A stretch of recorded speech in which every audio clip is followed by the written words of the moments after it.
सदाशिवसमारम्भां शङ्कराचार्यमध्यमाम् अस्मदाचार्यपर्यन्तां वन्दे गुरुपरम्पराम्। सुरासुरसेवितपादपङ्कजा करे विराजत् कमनीयपुस्तका विरिञ्चि पत्नी कमलासनस्थिता सरस्वती नृत्यतु वाचि मे सदा। ॐ गुरुर्ब्रह्मा गुरुर्विष्णुः गुरुर्देवो महेश्वरः गुरुः साक्षात् परब्रह्म तस्मै श्री गुरवे नमः। हरिः ओम्। बहु धन्यवादः। अथ कुलदीप जी, भवान् कृपया कार्यक्रमम् अग्रे नयतु। Namaste everyone. Thank you for joining our Sanskritotsav on the day 7. We are really delighted to have Dr. Gauri Mahulikarji from Chinmaya Vishwavidyapith as our today's speaker. She will be talking about Sanskrit and sacred ecology, and the session would be chaired by Professor Jinya Mukherjee. So it is my honor to introduce our today's session chair, Professor Jinya Mukherjee.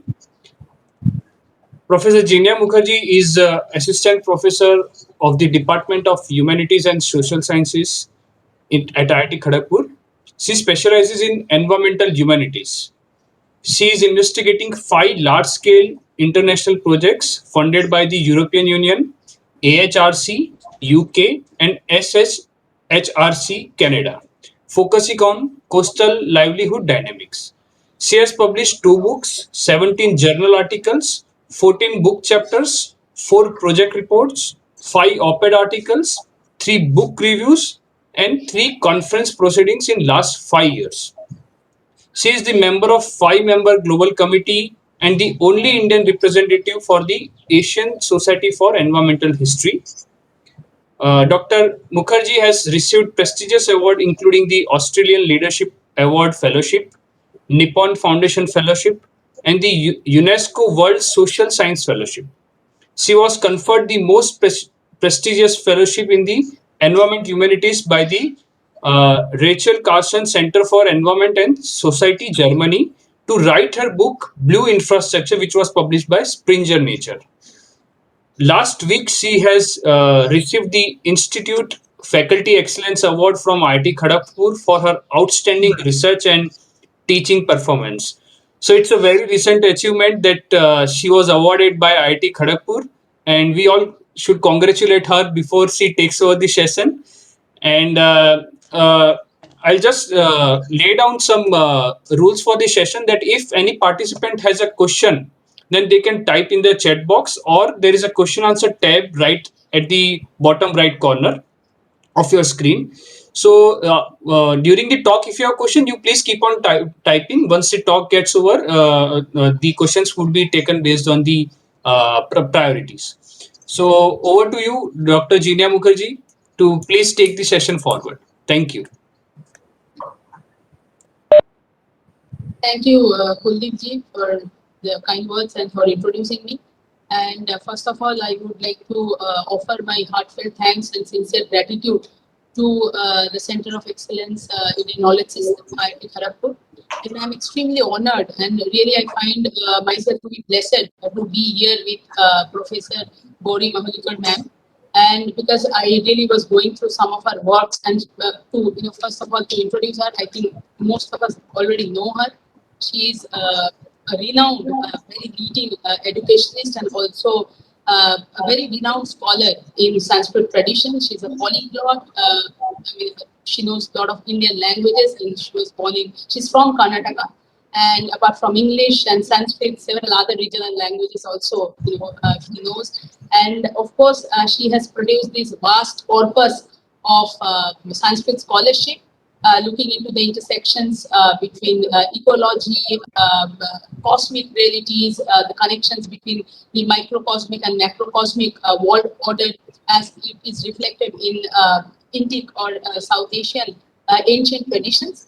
And I was just going through some of her works, and I think I should mention very quickly 3 of her works, which will lay out a context and it will be easier for all of us, to then grasp things that she would also be discussing today, because I could also read the abstract that she had shared with all of us. So the first work which really influenced me, moved me, is a bit older work published in 2007, and this is the apotheosis of water and its inevitability in the Indian culture. It's such a fascinating piece of work, ma'am, and I'm really I found this work to be eye-opening. And because you have drawn references and evidences from Smriti literature and Samskaras, and you discuss so many parameters, and I would encourage everyone to actually go through this particular work, because it makes us aware of the quintessential presence of water in the Indian ethos and in the Indian culture. And you talk about several rituals also, for example, the Hiranya Gadva Dana Vidhi. So during consecration, how the rulers used to perform this ceremony. And you also discuss or you bring to the fore Sri Aurobindo's interpretation of water, or river, more specifically river Saraswati, that why and how our perception should not remain constricted to the materiality of water or river, but within the Indian context, it actually assumes larger significance. It has symbolic meaning, it has relational aspects along. So thanks a lot, ma'am, for this work. The second work that I would like to mention is the 2015 work, Air in Indian Cosmos. Again, while air is the terminology in English, we have so many words kind of fleshing out the essence of ether and air with their subtler configurations. There are so many terms like Vayu, Vata, Pavan, and most importantly, Prana, the breath. And this is also a fascinating piece, and I was really amazed to read this piece where you talk about air, and you also talk about how air, like water, also sanctifies and purifies. The final work that I would like to mention is Romantic Ecology in Sanskrit literature. And when I read it, I think it's 2016 work. So when I read it, I was I was really, I have been enlightened, I think, with this work, because you talk about the Western concept of ecology and how it has been derived from the but then what we have done, what our tradition, our literature, our poets, for example, Kalidasa. So you talk about Kalidasa and you talk about different works of Kalidasa, and for example, you say that the white part of the Himalayan mountain, this is actually the accumulated laughter of the Lord Shiva. And you also say that how the poet has actually seen things and perceived things from this third eye of sensitivity. And that is why he had been able to embrace it and empathize with nature. So, I will not go on and on, but I can go on and on, because I was really fascinated. I was engrossed with all your pieces, and I really feel very, very blessed. And I would definitely like to offer my heartfelt thanks to Anuradha, Professor Anuradha Chaudhary, for giving me this opportunity to be here with you. And I'm feeling extremely excited and enthusiastic now to listen to you. So thank you, ma'am, and thank you for this opportunity.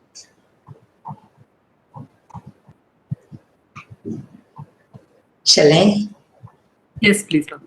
Yeah, so I'm really humbled by Dr. Genia's such a personal introduction through my works. I mean, I'm really grateful to her. She has really gone through all that. And thank you, Anuradha, for this wonderful opportunity. Since it came just 2 days back, I could not really prepare a PT and all, because, I told you I'm having my Kalidasa camp, which is ending today. Immediately after this, I have my last lecture of Kalidasa's drama, Shakuntala, today. So whatever I could, in 2 days I could do. So, but I will try to do justice to that, because as Dr. Genia rightly said, I have worked on Indian sources, especially the Sanskrit sources of environmental science and ecology, and I will get you through, I will tour you through the literature to the best of my knowledge and to the best of the time which I get, right? So turning to ecology, Sanskrit and sacred ecology. I mean, ecology has to be sacred for for us, because we believe that it is all creation by that one Almighty Brahman, one who created the human beings. He created the entire world around us, and therefore it has to be like, you know, our own, like part and parcel. We are part and parcel of that. And interestingly, because I am a student of Nirukta, which is the science of etymology, because I'm a student of Veda, and Vedanta, Nirukta comes very handy tool for that. So ecology is derived from the Greek word oikos, oikos or okas, which means a home. And this word, I feel, is very, very cognate. It must have been derived from the Sanskrit word okas, which means home. For example, the gods are called Divaukas. In Shankaracharya's Bhashya, I mean in the Badarayana Sutra of Vedanta, we have Arbhakaukastvat, you know, a very tiny house, a tiny shelter. So Okas is basically a house, and ecology is all that study about the house. The entire Yatra Vishwam Bhavati Ekanidam, says Yajurveda. The entire world becomes as if a cozy nest, right? This is not just a Vasudhaiva Kutumbakam. As we say, we are all one family. Yajurveda goes a step ahead and says, we are all, you know, cuddled in a nest. So, Yatra Vishwam Bhavati Ekanidam.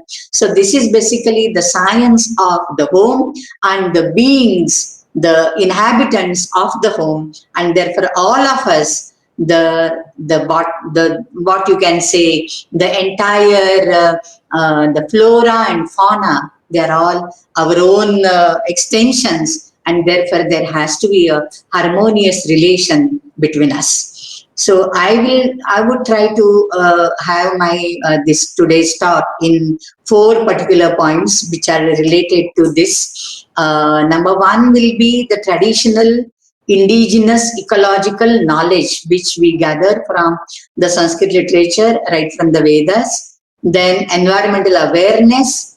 Third is the relation with the human, of the human beings, the humanity with the surroundings. Basically, it deals with the coexistence and tolerance to a certain extent. And then the religious and social significance of the term ecology, and when we call it sacred ecology, it's more so. So these will be the 4 main points, I would say. I would repeat, I mean, this will be the takeaway: traditional ecological knowledge, environmental awareness, relation of the human beings with the surroundings, and the religious as well as social significance of that. Now, coming to the first point, the entire Vedic corpus, I must say, is like a deification of natural phenomena. When we see Indra, Varuna, Agni, Yama, Vayu, Apaha, Parjanya, all these are natural phenomena which are first personified and later on apotheosized. I mean, Genia rightly mentioned about apotheosis of water, that water principle. So we find in the Vedic corpus all the deities like heaven and the earth, Dyava, Prithvi, which are variously called as Rodasi also, Krandasi also. All the 5 gross elements, especially in that sun and the various aspects of sun.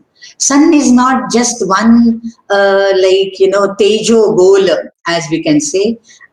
Sun can be a friend when he is called Mitra. He can be an inspirer and an impaler when he is called Savita, Savitru, okay, and Surya. Surya Atma Jagatastastu Shashcha, says Rigveda first Mandala 115th Sukta. So there are so many aspects. Pushan is one aspect which I'll come to in a later, sometime later. Then there is Bhaga, there is Anshuman, there is Vishnu, who is a solar aspect, who pervades the entire universe in the 3 strides. It is connected with his Trivikramatva.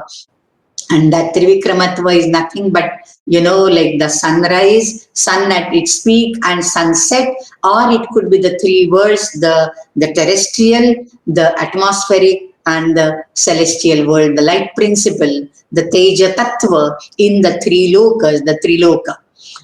Very interestingly, we have a hymn on Aranyani. Of course, we have Usha and Ratri, and they are called like sisters.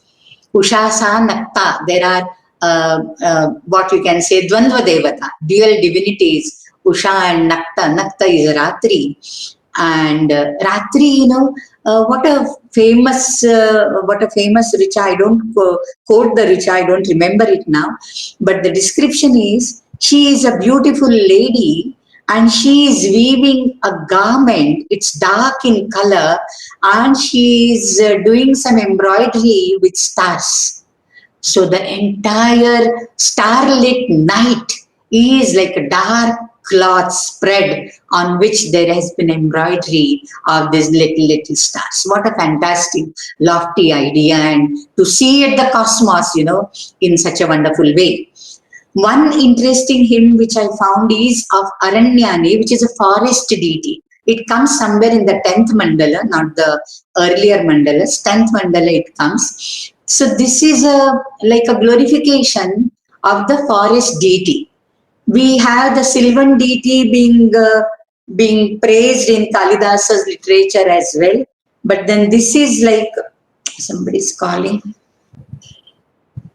So this is like a proper sukta of Aranyani in the 10th mandala, and this wild forest is personified as a woman. Okay, and this woman, she listens to the grasshoppers and the chirping of the birds, and she just delights doing that. She allows the cattle to graze around and permits men to come and eat roots and fruits and pluck the fruits and dig up the roots, etc. She's also, like a benefactor for the entire humanity. And this is something, a very wonderful thing where we have forest being eulogized as a deity. Okay. Then there are, this is one part, like when we talk about our traditional ecological system or environmental awareness, there are like these animals and birds, the Tiryagyoni, as well as the flora, the trees and the creepers and other things. So trees and the creepers and the natural phenomena I just talked about. Now the animals and birds, many of the Vedic deities are associated with some or the other animal or a bird, whether it is a pet animal or a domesticated animal or a wild animal, but animals, birds, etc. are associated with the Vedic deities. Now cattle, horses, they are frequently mentioned. Dogs are mentioned. There is a famous Sarama Pani Sukta. Pani are the traders and Sarama is a Devashuni, a bitch, a she-dog.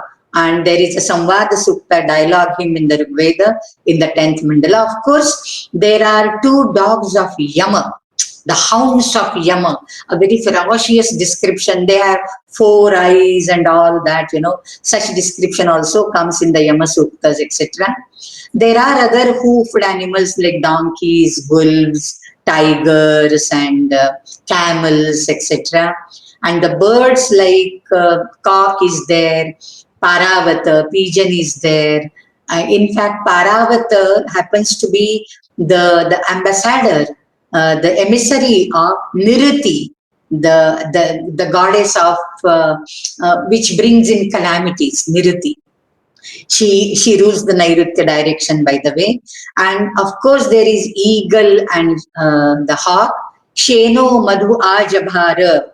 The Shena comes with the Madhu, that is the honey or the nectar, which is in the form of rain. So when the rain comes, that rain phenomena is like, it is said that later on this comes in the Suparanadhyaya of Mahabharata, the story how eagle brought in honey, eagle brought in the Amrita to release and rescue his mother from the slavery, right? From Kadru and Vinata, this story is very famous from the Mahabharata. Earlier version of that is Sheno Madhu Ajabhara in the Vamadeva Mandala of the fourth mandala of the Rigveda. So many birds and animals, etc. And they are all existing very, side by side with each other. And it is something like a coexistence, we can say. And coming back to the Vanaspati world, because indigenous way of caring and naming the flora around us and finding certain medicinal qualities into that is something very unique, and which we find right from the Rigveda, where we have the Oshadhi Sukta in the 10th mandala again. And very interesting, what you can say, an attribute is given to the Oshadhi, and they are called Shatakratviyaha. Shatakratviyaha Oshadhayaha. Kratu, basically, otherwise it means Kratu is a yajna. And therefore we call Indra as Shatakratu, one who has performed 100 Ashwamedha sacrifices, right? But Kratu could be, Kratu is cognate with the Greek word Kratos, Kratos. And Kratos is something which is a mystical power, something which is unusual. And Yajna gives that sort of power. And therefore, Yajna, as the meaning of Kratu, is just a secondary sense. To speak in the terms of the Sanskrit language, it is a Lakshyartha and not the Vachyartha. The Vachyartha of Kratu, it's something like unusual and extraordinary quality or power. And when Oshadhis are called Shatakratviyaha, this is like they have hundreds and thousands of curative and preventive powers with them. Shatakratviyaha Oshadhayaha. Okay, and we have so many the medicinal herbs like Haritaki, Hirda, Dhatri, that is Amalaka, Amla, then Maricha, Shunthi, Ginger, then Bilva, Guduchi, which is nowadays with Baba Ramdev's yoga and Ayurveda thing, Giloi, it is called as Giloi, and it is selling like hot cakes now. Then Shatavari, the asparagus, Punarnava, and so many other things are there. Even the sesame seeds, the mustard seeds, the Tila and the Siddharthaka are like, praised as having medicinal values in that. One interesting quotation from Atharva Veda, it is like, it talks about a vanaspati called Putudru. I think the light has gone for more than a half a minute. If my desktop turns out, I'm like helpless because I'm using a desktop and not a laptop here. Okay. So I just pray the lights will come back. Otherwise the booster is there, but it will carry on for 2-3 minutes more, I think. So Amiva Chatanaha Putudruhu Nama Bheshajam. So it talks about Putudru, and this Putudru is nothing but Putadaru, or which is called like Devadara tree. Thank God. So this is like a Devadaru tree. And Satavadekar, if you have heard of Satavadekar, he was a great scholar, and he started studying Rigveda after the age of, I think, 60. After the age of 60, he started studying the Vedas. Okay. He was an artist. He was an artist by profession. And later on, his Karma Bhumi was Paradi in Gujarat, Valsad district. And later on, he published all the 4 Vedic Samhitas and sold them at very, few annas and few rupees, like such a great scholar. He lived for 100 years, more than 100 years. And he has given a very interesting etymology of Putudru, that Pu is purifier, cleansing the body, Tu is like Vruddhi, nourishing the body with nutrients, and Dhru is Drava, Gatav, so improving, progressing, and taking you ahead. You know, interestingly, this Devadaru, when Putudru is called Devadaru, I'm reminded of Kalidasa. He says, Putri Kritosav Vrishabhadvajena, Amum Pashya Purataha Devadarum. See here in front, you know, there is a Devadaru Vriksha, which has been nourished as his own son by Lord Shiva himself. And Kalidasa again in the Meghaduta, he says, Kantaya Vardhito me Hasta Prapyastabakanamito Balamandara Vriksha. And he is like Tanaya. He Kritaka Tanayaha. He is like a Tanaya. So the trees are regarded as our own children. The trees are having the dohadas, they have longings. As the pregnant ladies have longings, you know, they wish to eat something, they wish to wear something unusual. So there are like baby showers done for them, Dohale Jevan in Marathi or Dohada in Sanskrit. The trees are having Dohada. Which other literature, you tell me, which other language has that sort of,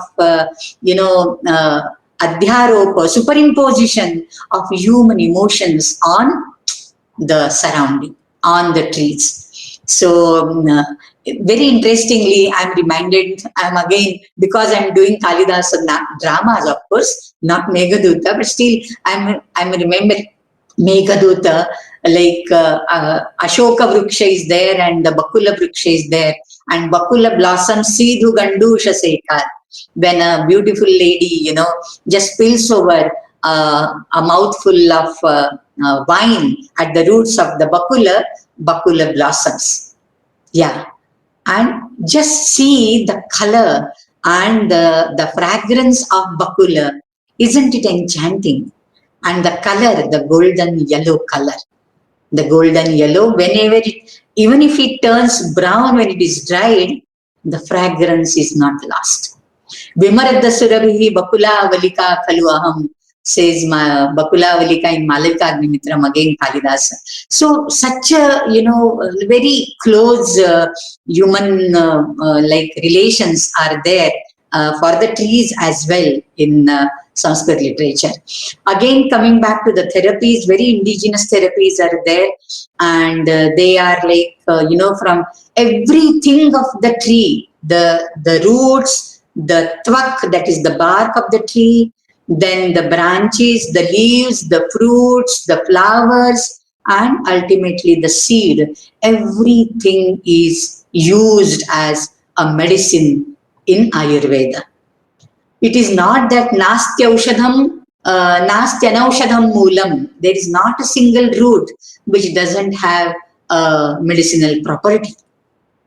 And then, there are some Daivi, normally, basically, Atharva Veda talks about 4 types of therapies. These are very indigenous therapies.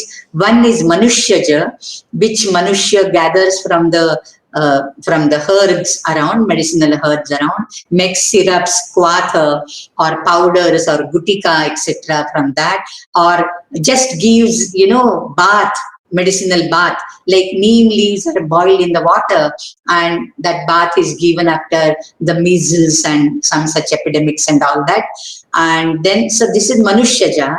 Then Daivi is the water therapy, the solar therapy, the sun bath is prescribed in the Atharva Veda. So all these therapies are there. They are called Daivi. Then the third is Angirasi. Angirasi is the rasa, the body secretions. Anga, body, avayava, and secretion, that is rasa.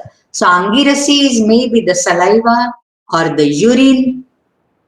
Jalasha Bheshaja, Rudra in the Vedas is called Jalasha Bheshaja, and scholars have been wondering what this Jalasha Bheshaja is, and they perhaps say Jalasha Bheshaja could be Swamutra Chikitsa, which was popularized by Morarji Desai, the late Prime Minister, right? So it could be Angirasi, right? And then there is pranic healing. Prana is also our Angarasa. So pranic healing could be Angirasi. And the fourth type is Atharvani, which is the mantra and the incantation and this. This is somewhat an occult way of what you can say, curing a disease or so. Okay. So I will talk and talk on this. So I think, yeah. About the awareness, now the point number 2, again, the awareness that we and the other beings and the trees, etc., we have to stay together. And therefore, the birds are, they are saying that when you go to the forest, you should not listen to your own music. You should listen to what the birds sing. They are compared to Samaga Brahmana, Samaga Ritvich. There are Samagayan Karne Wale. So they sing so beautifully. The nature has music in it. Why are you carrying your own music and you are listening to the music? You should not do that. You just keep quiet and listen to the water, listen to the water flowing, the wind blowing, the breezes blowing, and the birds chirping, and even the insects, they make a sound. That is also very wonderful to listen to. So they are the Samaga Brahmana. So don't disturb them by loud sounds. Svanadata Bibhyuhu Patatrinaha. The birds are afraid. They get frightened at your loud sounds and all that. And you should live together. How that togetherness concept, Sangachadvam, Sambadadvam, you should stay together. Hamso Yathaganam. As the swans stay in ganas, similarly you should stay in groups always. And man, being a social animal, he prefers staying in family, prefers staying in groups. So, and the cows especially are like the wealth. Gavo Bhagaha, and the milk of the cow is like, Ashriram Krunuta Supratikam, etc. In the Rigveda, there are umpteen quotations regarding the cows. And it is said that where, outside a house, the cows are bellowing, that house is very prosperous. And, if you remember in ancient, our ancestors, they had big houses, but at the very entrance, there was a Goshala. I remember my ancestral home in Karnataka, and the moment I entered into the left was a Goshala. And then you enter the main house, because that talks about the prosperity, right? And so the cows are especially worshipped. And Puranas, of course, are more into worshipping and giving more details of the Agni Purana, especially because I recently gave a lecture on Agni Purana in the open lecture series, Open Learning for All. So there are like some 20-25 flowers, various types of flowers mentioned, and their uses also. So this is very interesting. I'll just mention the number of Agni Purana 202. That chapter gives you more details with that, more details with the flowers and all. Now, how is our relation? How should be our relation to with the nature and the surroundings? Basically, when I said that all the natural phenomena are deified, they are apotheosized. Water, of course, is there. Water as pure water principle, or it could be the rivers which flow with the water. And in the Veda, we have Saraswati, Naditame, Devitame, Ambitame. She is, the best of the mothers. She is the best of the rivers. She is the best of the deities. Devitame, Ambitame, Naditame. So that is how they glorify Saraswati.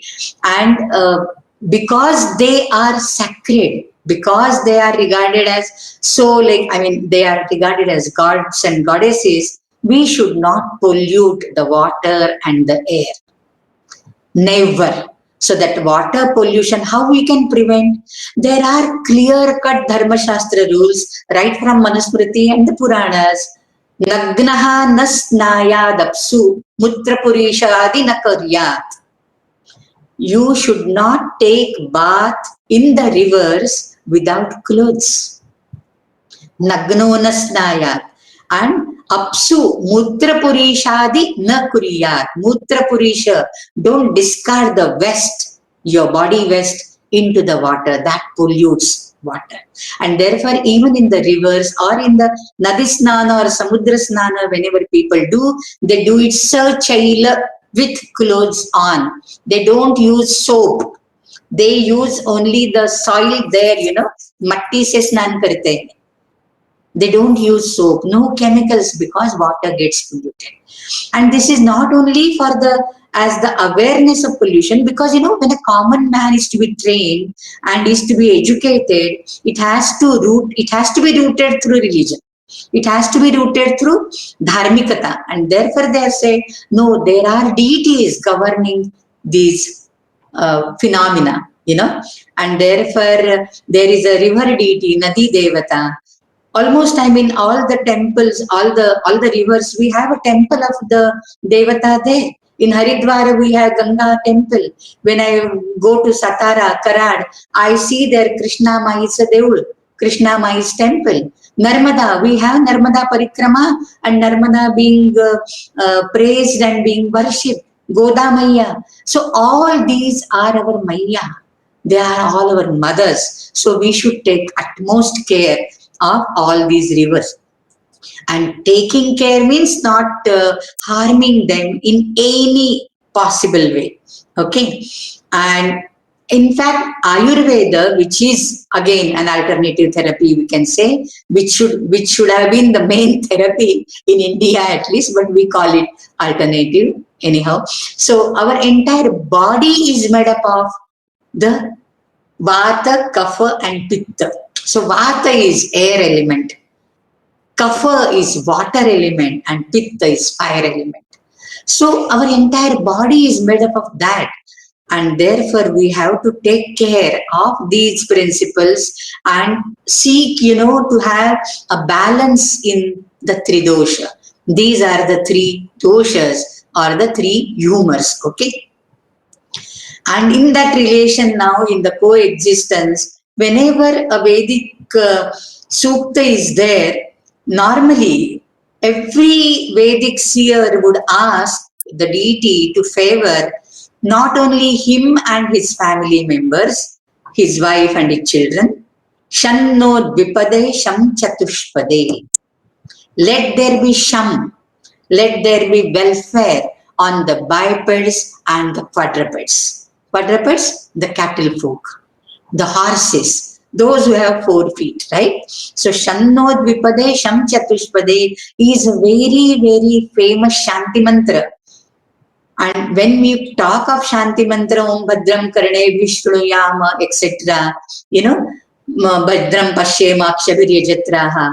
And then when we do the Shanti, Oshadayaha Shanti, Sama Shanti, then a water should be Shanta, this should be Shanta. Everything, all the natural phenomena should be pacified so that they bless us. They bless us with well-being and happy and long life and all that. The same concept when it comes to Puranas, very interestingly, the Puranas or the Itihasas, they are nothing but the Anuvada, we can say, an extension, of the Vedic literature. In fact, Mahabharata quotes from the Adiparva, Itihasa Puranabhyam Vedam Samupabrumbhayet Vibhetyalpashrutat Vedo Mamayam Praharishyati. Itihasa and Purana are like, supplements of the Vedic literature. So whatever Vedic literature says, they echo that. So when Vedic literature talks about worshipping, deifying the natural phenomena, the Puranas are not behind that. They are a step ahead.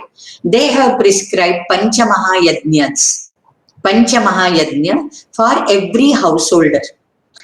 You cannot now, the Vedic era has bygone days. Now you cannot have the satras, you cannot have the yajnas lasting for 12 days, 10 days. यहाँ एक दिन किसी को फुर्सत नहीं है.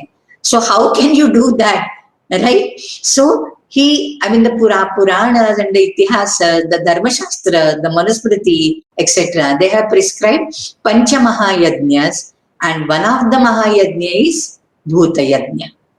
Bhuta Yajna is something. Yajna is what?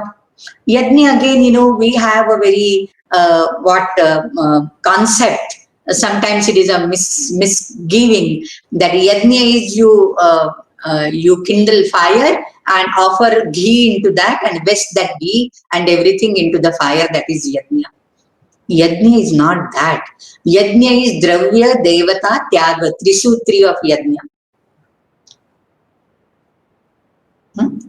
कस्यचित् द्रव्यस्य देवताम् उद्दिश्य कृतः त्यागः याग इति उच्यते. So that is tyaga. So you sacrifice, you give up, you share what you have with others. And therefore there is Bhuta Yajna, there is Kakabali, there is Gograsa, there is some sweet, if not anything else, at least the flour or the some sugar kept at the roots so that the ants would have it.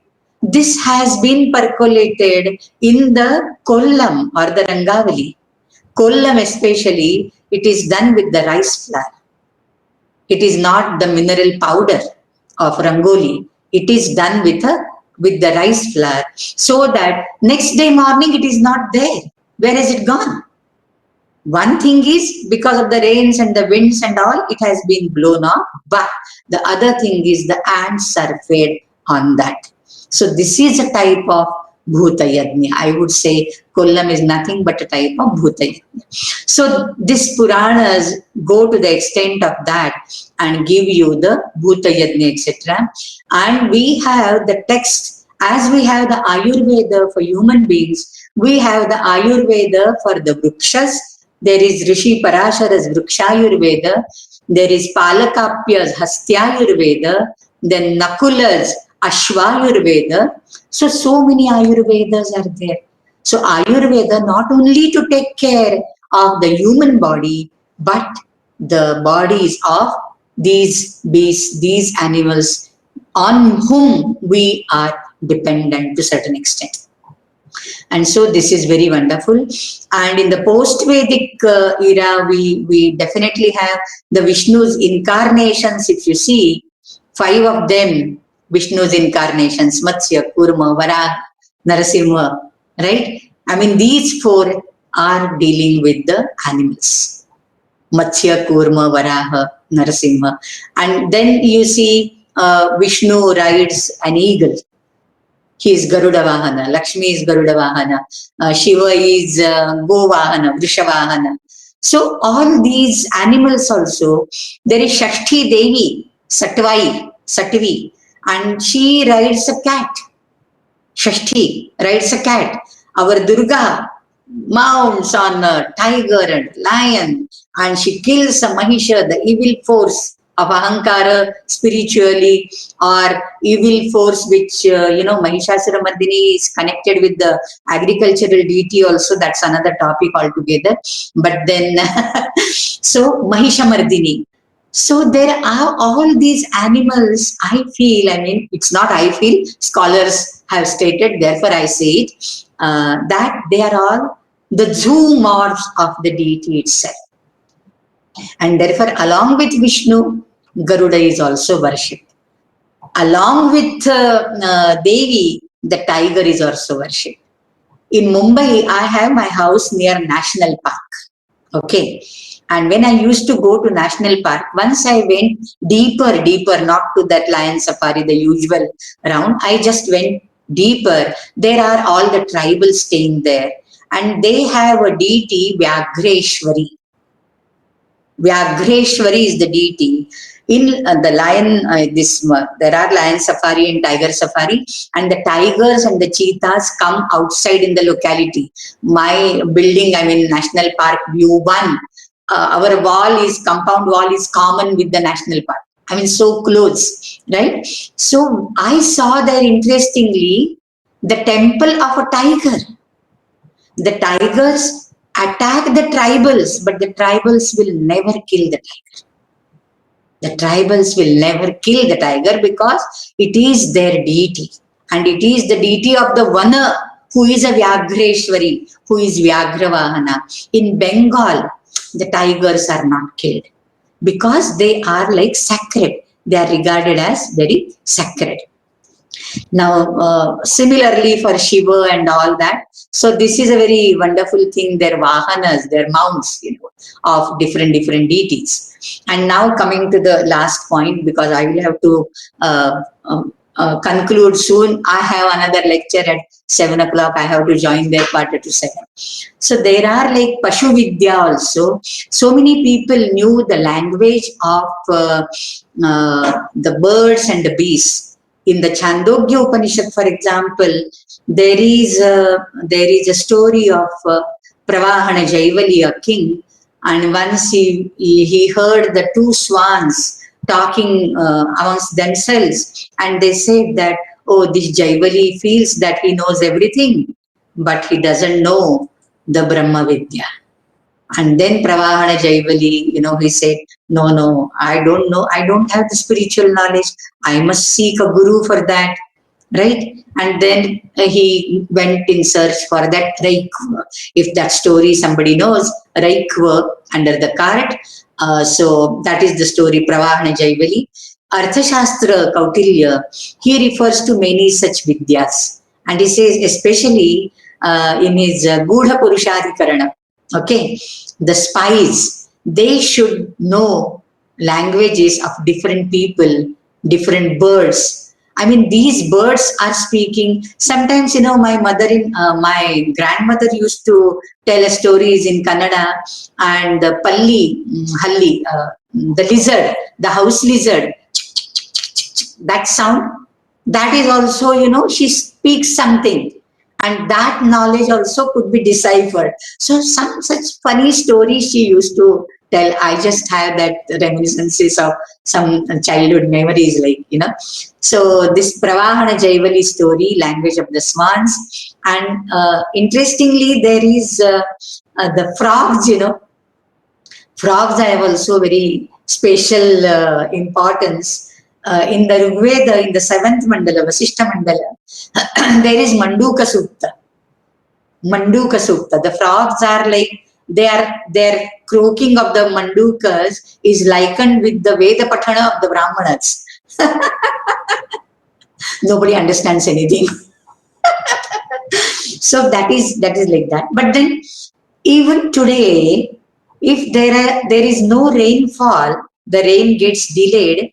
The Mandukas are married. There is a marriage of the Mandukas. In the villages, this custom is still prevalent. Still prevalent. So the Mandukas, associated with the rain, it is something like a rain charm. It's a charm, which you experiment on so that there will be rain. So Mandukas have special, and when we say it's a torrential rain, it rains cats and dogs. Why cats and dogs? I don't still remember. Cats and dogs, we say, right? It rained cats and dogs. Very heavy rains, torrential rain. But then, some such things are associated with the birds, the beasts, etc. around us. In the 12 Rashis, the zodiac signs are also the birds and the beasts. Right? I will come to the end now, only one or two things, like how we can stay with all of them, learning from them and not harming them. Like there is a very famous Subhashita, it comes from the Matsya Purana, Dasha Kupa Samavapi. Kupa is a small well, very deep one, but not very, circumference is not very big. Whereas Vapi is a step well, which has steps, Baudi, okay. So Dasha Kupa Samavapi, one Vapi is as good as 10 small Kupas. Dasha Vapi Samo Radha. Radha is a pond. A pond is better or is equal to 10 Vapis. Dasha Radha Samaha Putraha. A Putra is as good as 10 such ponds. and Dashaputra Samo Drumaha. And one tree is as good as 10 children, 10 sons. So that is the value of a Druma. On every Vriksharopana day, on the Vasundhara Divasa, we will quote this verse, okay? Dashaputra Samo Drumaha. So, and therefore, failing of a tree is condemned, is a taboo. Even while, where the Vedic rishis performed the sacrifices and they had to cut off the twigs of Shami or Ashwatha for the Samhita, they would first pray them and they would say, Svadhite, ma enam himsihi, please don't injure the plant. So, I mean, I don't want to fell the entire tree. I want to take only a few twigs for the yajna. So, the deforestation or felling of a tree, extinction of animals, that would lead to extinction of animals, and therefore that is completely taboo.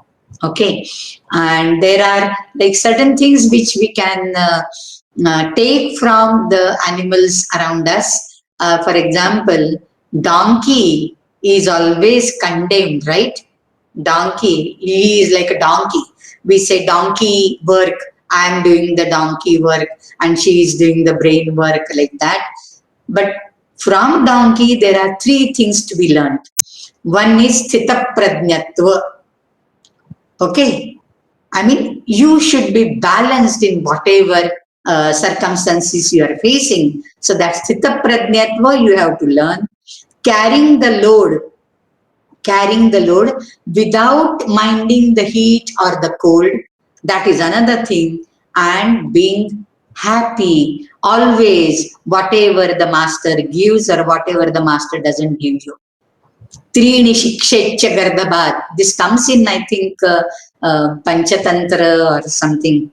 Panchatantra or Hitopadesha. Trini Shikshechya Gardabhat. And Chatvari Shikshet Kukkutat. From Kukkuta, you can learn four things. Prataruthanam, basically.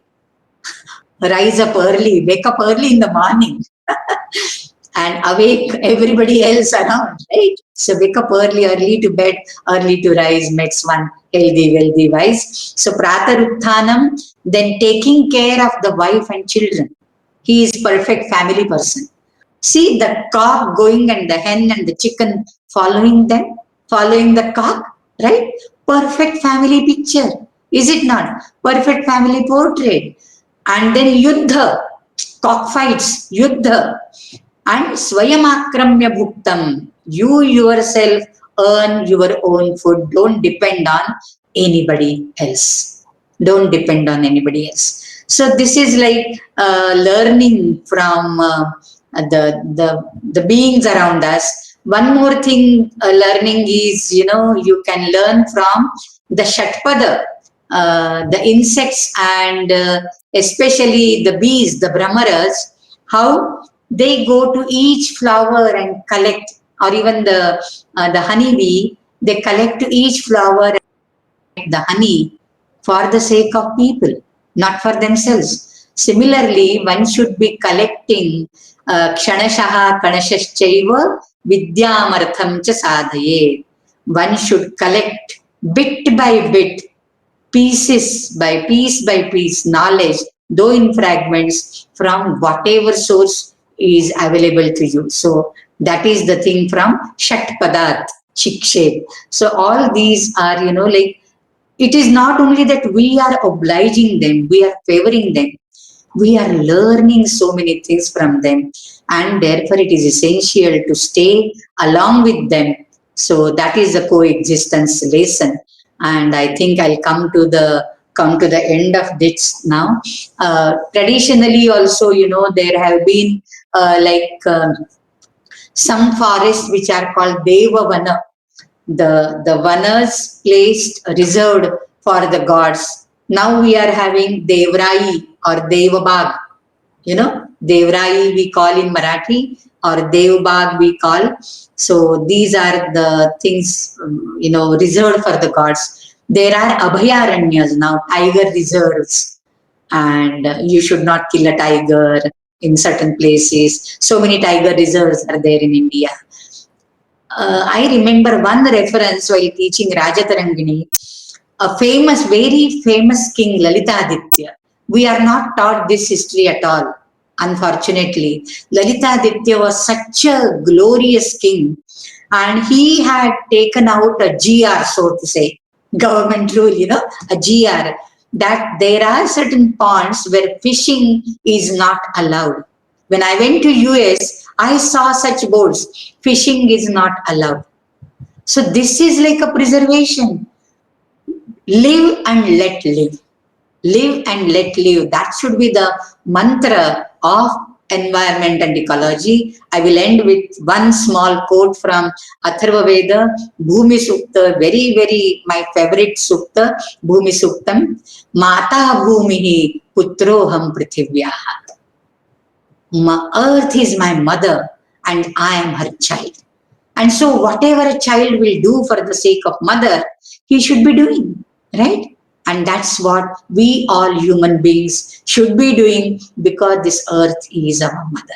Thank you so much for this wonderful opportunity. I had, another tour through all these things. Thank you so much. Hari Om.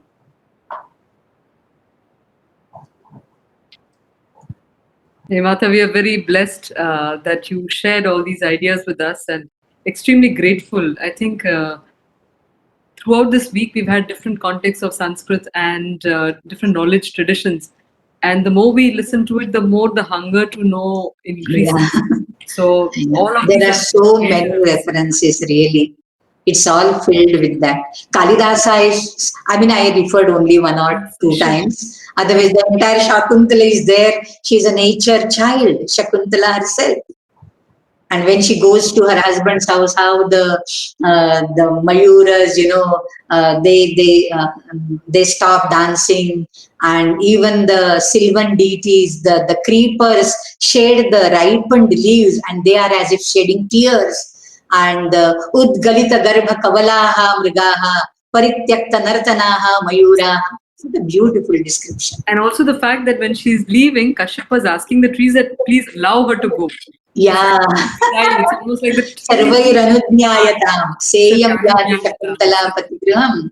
Sarvairanudnyayatam. Beautiful, beautiful. And they offered her the jewels and all from their own. Yeah. It's fabulous. Amazing, amazing.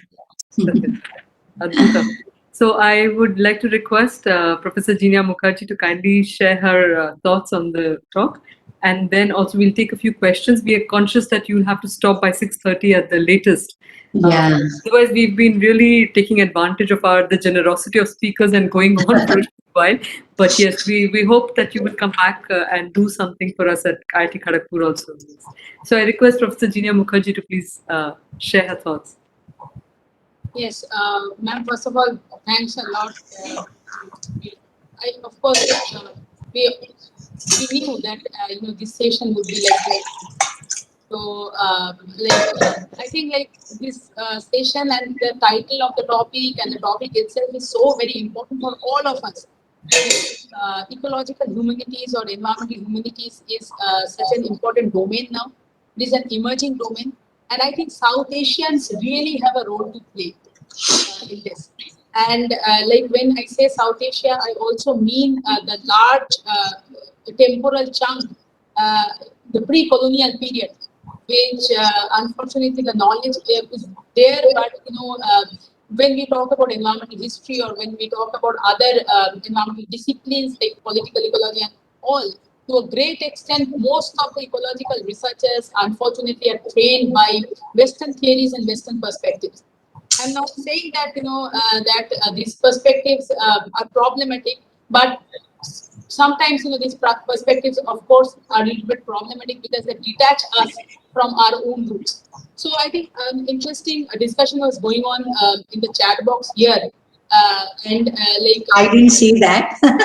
there are questions that when we are kind of trying to portray a forest as women, then then maybe in terms of like very radical feminist theory, I don't know what, like maybe whether we are thinking that the forest to an extent is subdued. So unfortunately, once if people really do not know the ethos or the element of affect that is very much there in these traditions, it is very difficult to understand the South Asian distinctive variety of environmentalism.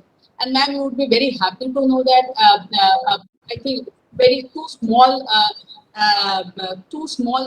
not full scale works, but at least two small ideas or concepts that I think Anuradha, both of us actually could do. So one is about discussing this beyond anthropocentric idea as Okay. what is the distinctive variety of this South Asian environmentalism, and how it is so different from mainly the Western varieties, and how like this Vedic texts, Shastras, Smriti literature, Sutras, and then Artha Shastra, and also all these sources, and also of course our epic literature play. I mean the sources that are there, the references, the evidences, how that help us to think of and forge post-humanist sustainability. So I think like all these points that you discussed in this lecture are so very important. So finally, before I open the floor to questions for the next 19 minutes, so I think I would like to refer a book. So this is a book. This is River Dialogues by Georgina Drew, and Okay. Georgina Drew is actually a very young leading anthropologist based in Australia. And this book is very renowned and it has been published from Duke University Press. And here she formulated the idea of what she calls religious political ecology.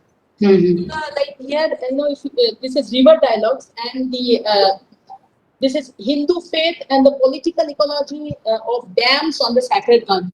So when political ecology emerged as a subject in 1970s, and then the journey continued from 1960s at a very intensified pace. No political ecologists, I can confirm you, could have imagined that Hindu faith and political ecology would come together. Yes, on a single one. And Drew says, she was compelled to do this.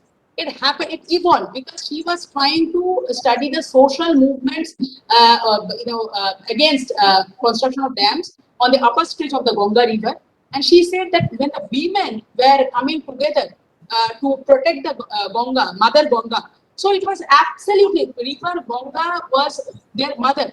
So this cultural sense, this religiosity, spiritual understanding, element of reverence, respect, everything was there. So how can one not discuss culture and not discuss religion when one Right. discusses environment within the South Asian context? And this is the final diagram. I don't think it's very clear here, but this is like political ecology, and this is cultural politics. So she says, without this religious cultural element, political ecological discussion even, which otherwise fully loaded with power equations, only power equations.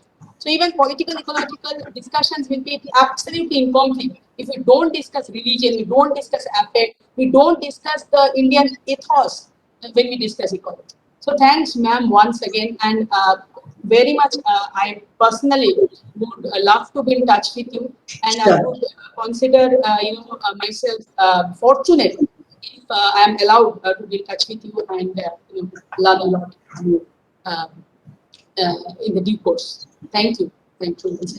Thank you. Thank you very much, Professor Chinya. Yes. Would you like to organize the questions or? Yes, already there are some questions here in the chat box. So maybe if one or two participants can unmute and ask the question directly, that is also a possibility. Otherwise, I think I can maybe take one or two questions from here. Whatever Maybe, is you can convenient. maybe ask them to unmute. Maybe you can ask them to unmute and speak, because just we have time, only 15 minutes left. So I request you maybe can be brief with the question and Gauriji, namaste. May I? yes, please. Gauriji, fantastic presentation. Thank you. I am an architect from IIT Kharagpur. I'm a graduate Okay. from here and PhD have done from here. I was attending a class on Jyotisha Shastram. Okay. So there, the Guruji mentioned about the relationship between ecology and time. There is a distinct relationship between ecology and time. Samaya as considered in Jyotisha, because in Jyotisha, in Kerala at least, the Jyotisha Shastri says that there is Ahoratram, which is divided into two parts, Hmm. Yamam, and further subdivided into Bhutams. Hmm. So the subdivision of time starting from Brahma Muhurtam is Bhumi, Jala, Agni, Vayu, Akasha, like that. The subdivision, which keeps increasing according to certain computations done by the Jyotishis. Okay. According to him, the waking up of the ecological system, like all the birds wake up, the trees wake up, according to these bhutams, and there are certain energy dissipation in the environment because of the rising sun from the horizon. Usha is coming. So Oh. since Usha is coming, Ratri is going to rest, and Usha is coming. So this was a wonderful description given between the relationship between ecology and time. And while Wow, you are it's wonderful. And since you mentioned Jyotisha, I am not a student of Jyotisha, but I have read Varaha Mihira's Brihat Samhita. yes.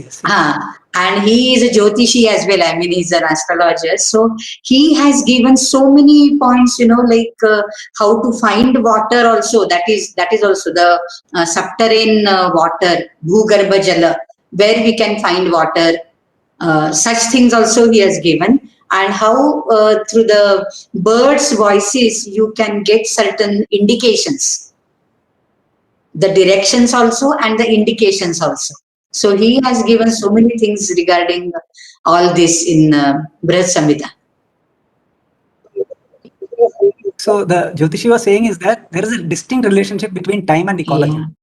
And that is because of the proper dissipation of energy in the environment according to time, from sunrise to sunset and in the night, which was very interesting. And it is actually going very well with what you were talking about, the behavior of animals, birds. It's related to the time actually. Right. Dhanyavad. Very nice. Thank you. And the entire body cycle, our body cycle depends upon that phenomenon, Yes, like the sun and the moon. the Surya Nadi and Chandra Nadi in the body. Exactly. And phenomena also, like with sunrise we wake up, and with the sunset all the things are like sthagita. I mean, you put an end to all that, and such people live a very healthy life. We have हमने अपने आप को बिगाड़ रखा है. In city urban people, we are all. So I'm not in a city now, but then so far I was in a city. So if you have that time cycle, depending upon the natural phenomenon, then your health will be, your life will be longer and healthy. That's what I mean to say. In between, some 2-3 years back, there was a special issue of week, WWK week, on the most elderly people's village. And where was it, It was in Karnataka, Dharwad district, Gadag Taluka. Gadag, that is where, I am very close to Gadag, and Dharwad district only I am born. So that is Gadag, and every person there is above 90. Everybody lives above 90. And what is the life cycle? What is their dinacharya? They get up at the sunrise, go to the field, do all the agricultural work. Nobody has seen a doctor, nobody has visited a hospital. Isn't it interesting? We have lost all that. Dhanyavad. Thank you. Ma'am, there is a question. There is a question from Payal. So she says that when you say the forest is compared to a woman, then isn't the literature placing women as caregiver? Isn't it putting the women serving male attitude of patriarchy on women? Is the Sanskrit literature essentially patriarchal? These are all our misconceptions, patriarchal and matriarchal. These are all later misgivings. See, in fact, considering Aranyani as a woman and not a forest, which is that forest or a neuter gender, that itself shows how caring we are for this softer gender. Is it not? I mean, we should think it that way. Because the caring and nourishing and nurturing part has always been lying with the mother. Whichever Sanskriti you are born, it has been always biologically one thing, basically it is biological, and secondly it is emotional. So as a lady would nourish, a man will not perhaps be able to. And therefore this Aranyani is a forest which is nurturing and nourishing so many beasts and animals and birds and even human beings. So she has to be a mother. She has to be a woman. Right? That would be my answer.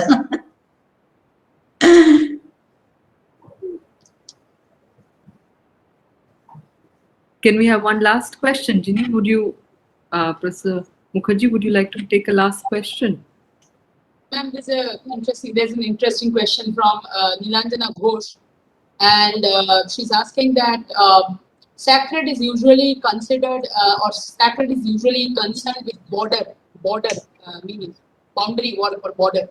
Sacred is circumscribed, but in case of river, there is no border or circumference.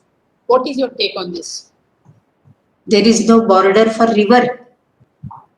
Yes, or circumference. There are two banks which are the borders of a river. Two banks of the river, aren't they the borders? I mean, I didn't get quite well the question. So what is the, I mean, why there are no boundaries or there are, that is the question. But river does have a boundary. River does have the two banks. In fact, the Kulankasheva Patati, Kulankasha, when the Kula, that is the Nadi Tira, it falls down, it is like, equated with a wanton lady who destroys both her father's name, and her husband's name.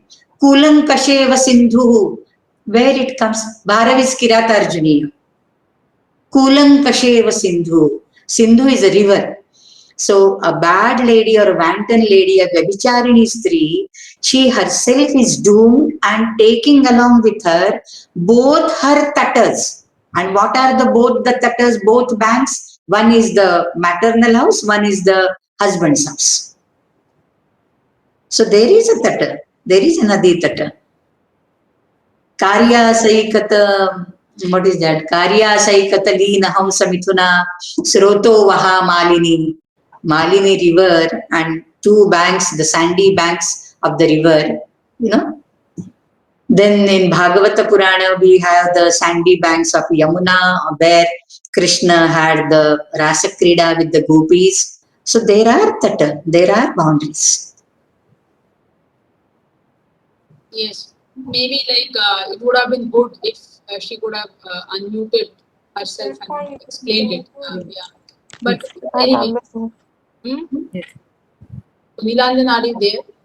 No, she has a voice. Yes, ma'am.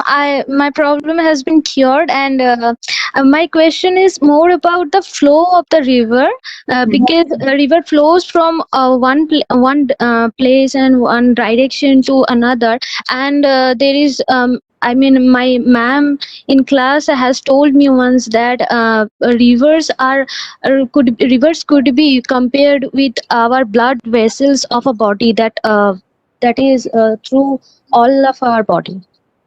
So what is your take on that? I mean, Rivers are like our body.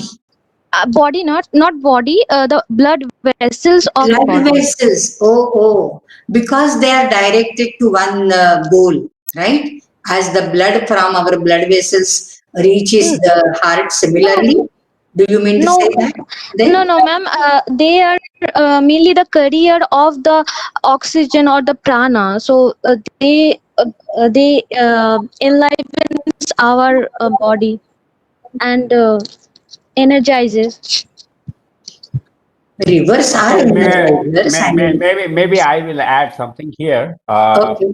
I will look at it this way. If you look at a river also, apart from the banks, rivers typically originate in hills or mountains Yes. and merge with the ocean at the end. So in that sense, on the planet, we have a beginning and end for the river. There are four corners. And similarly, when Nilanjana is saying it is compared with circulatory system, now the blood circulation, see, within the body, does it come out? Only when there is an injury, it comes out. No, no. Okay. Thank you, sir, and thank you, ma'am. Okay. I didn't quite understand the question. Thank you. Thank you, Jean. Ma'am, I have a final question, I think. Okay. So, because you do your research in so many different aspects, and I was quite amazed to see that as well. But I can definitely understand the rationale or the logic, because this is, I mean, it's the Sanskrit text, and it exposes you to so many things which are multi-layered and multi-pronged. So the thing is that I was going through one of your very latest work on why should the curriculum accommodate things that should lead to our spiritual development. So Why should the curriculum? the curriculum accommodate components which would finally lead to our spiritual development. So why spirituality is an important component that should be actually accommodated in the curriculum. That should be, yes. So ma'am, like Upanishads and Vedas and ecology and spirituality. Yes, so, yes. Ma'am, and also this is on sacred ecology. So ma'am, very quickly I just would like to ask you if you can explain this transition, from romantic ecology to sacred ecology. Romancy, I will tell you in this way. When I say romantic ecology, it is like, imaginary sort of superimposition of human emotions and feelings on the nature around. As we have seen just now, the doha, the longings of the trees and all, that will fall under the romantic ecology. But the sacred ecology would go a step behind that. This is only an imagination, right? This is not true. This is not factual. But what could be factual is that having that oneness, feeling that oneness, experiencing that oneness, that could take us to the spiritual height. That would be like,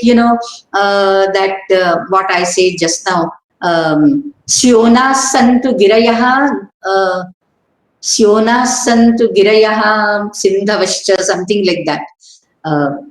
All the mountains and the rivers and everything should be like well placed so that I will be well placed. If they are, if they get enraged, if they cross their boundaries, I am at a stake. I can't survive. So my life, my survival depends on them, and therefore we have to coexist. So that sort of oneness, paraspara ashrayatva or paraspara avalambitva, that has to come. And when that will come, when we think of the nature as, oh, this has been created by the same creator who created me. So they also have an equal place on this planet. I am also having this planet. I can't grab and deprive them of their habitat and their, and that's why when you have that human and animal conflict, basically, it is because we are capturing their habitats. I am staying near the national park, I said, in Mumbai. Not now, but my home is there. Why the tigers are coming to the urbanized area? Because we have captured, right? So we have encroached their territory and therefore they come out. So live and let live. That is the only mantra. As Gandhiji used to say that earth has enough for everybody's need, but not for everybody's greed. We are becoming very greedy. And we are encroaching on others' territory also. And the elephants will come to the fields. In between last year or 2 years before, that she elephant was given a pineapple and it burst and it was. I mean, why we are doing all that? Because elephants are coming and spoiling your fields. But you have encroached. You have encroached their territories. So this conflict arises because we are more greedy. We want my house also and I want to extend my house. I want a bigger house. So that feeling has to come otherwise. And that feeling will come only with spirituality, with Vedanta. Yes. Yeah, madam, actually, Dr. Mukherjee's question about spirituality in curriculum, I have a feeling somehow the perception of the society is that spirituality is associated with religion. Ah, That is the problem, actually. that is the problem. And we are trying to, and we want to purport that we are secular. Okay, somehow we are very particular about that. So Yeah. that's where we are stuck. So the policies have gone wrong. What to do? Yeah, I mean, that's a feeling I feel. And Spirituality is transcending the religion. no, the problem somehow, while I find that the people outside the country know what Hinduism is, within the country they do not know. They They do think not. it is a religion. Very true. Now BHU has started no Hinduism course. No, that's okay. But the thing is, people in India think Hinduism is a religion, while Right. the world knows that it is a way of life here. We have a question from Kuldeep, and this can be the last question. And after that, I think we can leave the session. My question is that again, you touched upon that point a bit in the last discussion, that there are two groups in this everywhere in the world. One is environmentalist who absolutely don't want anything to be damaged, and the other side is like they always blame the environmentalists that they are anti-development. I just wanted to know: is there any reference in the scriptures about their balance that should be maintained, or any reference in your opinion, or you read Yes, something? Or there are, but I can't remember all of a sudden now. I may get references to you. Definitely, there are references, and especially in the Arthashastra, we have plenty of such references because we have there, an officer, especially for this Vanadhyaksha. There are 18 portfolios Kautilya speaks about, and one portfolio is a forest officer. So there are definitely references, but I can't remember now all of a sudden. Excuse me for that. okay, thank you, ma'am. Yeah, but there are, yes.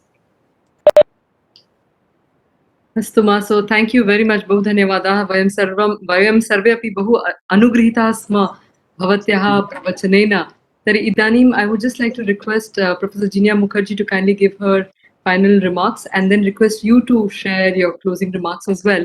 But just before that, a last note was this, that Jinia and I are working, Professor Mukherjee and I are working in the Sundarbans. And we went there and we were talking to them. There are many of these tiger widows there. So what we realize is that every time they go to fish in the forest, they really don't know whether they'll come back. Everybody is ready every single time that they step out. I mean, it was a real awakening to how close death is in their daily existence. So I asked them this question. I said, so because you are afraid of being eaten by the tiger every time you go, would you want the tigers to be removed from the forest? And all of them unanimously said no. They said if the tiger is removed, the forest will be destroyed. So it was quite it was a fantastic So realization. did I mention the Vanavyagra Nyaya? Tadeva, yes. I mentioned that, right? It comes in the Mahabharata Udyoga Parva. Satyam. Yeah. Satyam. So, Adbhutam. So, Professor Jinia Mukherjee, I'd like you to please say your final remarks and then come back to Guruji. I think finally I would like to again offer my gratitude and thank you to this entire program, the Sanskrit Week, being organized by the IKS IIT Kharagpur, and for giving chance to the audience to listen to wonderful speakers like Professor Gauri Mahalikar ma'am. And ma'am, I think like the work that you are doing, I think it's a little unfortunate that still you are, the kind of researcher you are still very few. You are not the majority. You are still the minority. So I think like we should think about something through which, because I think one of the major problems or constraint is our inefficiency or to learn the language, the impediment that's a major barrier. For example, I have this major barrier or this impediment. But I think like I am very thankful to you because the kind of works that you produce, it gives us opportunity to at least plunge into the secondary corpus of literature to get a flavor and essence of primary sources. So thanks a lot, and really mean extremely blessed, and I definitely would get in touch. Please. I would love to be associated. I request you कृपया भवत्याः वचनानि अपि अन्तिम तत्र वचनानि उक्त्वा शान्ति मन्त्रं कृपया कुर्वन्तु. So thank you, Anuradha, for this opportunity, and thank you for connecting me with Genia. I would like to be with her, and whatever help I can do, I mean, from the references side and all that, I would certainly do that, because I love gathering, material which would help others. I'm basically a facilitator, I tell you. So, so that job I really love. And all the best wishes for your Sanskrutotsava. I think tomorrow it's going to be the concluding day. We are having Sanskrit month here, not just a Sanskrit week. We celebrate the entire Shravana month. So 9th of August we started, and 7th of September we will close with Chamu Krishna Shastri's valedictory address. And we had so many, this Kalidasa camp is a part of that. We had one Avadhana workshop also. And from tomorrow onwards, we are having this Yoga Prayoga for COVID. How Ayurveda can help fight Corona with Yoga and Ayurveda. So this is, I think, starting from tomorrow. Maybe I will WhatsApp to you, Anuradha. You can visit our website. On that, it is everything is there. Yoga. Even your course, the one that you're completing today, it says that the registration is open till today because people can still access the content, but registration they can access. No, but it's closed. I went there and it says registration closed, though the last date is marked today. So if you can just inform your technical people. Okay, sure. Because I think if anyone from here would like to listen to your lecture. Because I said, since the material is to be given, how does it matter if a person enrolls even after the camp gets over? And it's a proper course that you can pay and learn from. So I think it should इदानीं यदि किञ्चित् काले सूचयितुं शक्नोति तर्हि इतः यदि जनाः तत्र योजयितुम् इच्छन्ति, if people would like to join there, link share कृतमस्ति वा, नाम फ्लैयर् शेर् कृतमस्ति तेभ्यः? अस्मिन् गणे न कृतम् अस्ति, अस्मिन् गणे न कृतं, किन्तु अत्र अहं सूचनां दातुं शक्नोमि. भवती एकवारं वदतु उद्घाटयितुं, तर्हि इतः इदानीं 10 निमेषाः स्विच् आफ् कृत्वा तत्र स्विच् आन् करणीयं किल? तत्र शान्तिमन्त्रम् उक्त्वा तत्र मङ्गलाचरणं करिष्यति. तर्हि शान्तिमन्त्रं वदामि वा? कृपया. Okay. So I'll just inform the audience that I'll just put on the chat here the course that she's offering. There is a registration fee there, but it's supposed to be open even now. If you register, you'll get access to the entire course of how she has talked about Kalidasa, his works, how do you analyze them from a Sanskritic point of view. So you will get the audio, video and PPT, everything. Yes, and also the fact that the Chinmaya Vishwavidyapita is doing phenomenal work because they are an institution that is totally dedicated to Indian knowledge systems, the Sanskritic way. So phenomenal. You should just connect with their institution and find their courses and make the most of that. Astu ma, idanim bhavatyaha.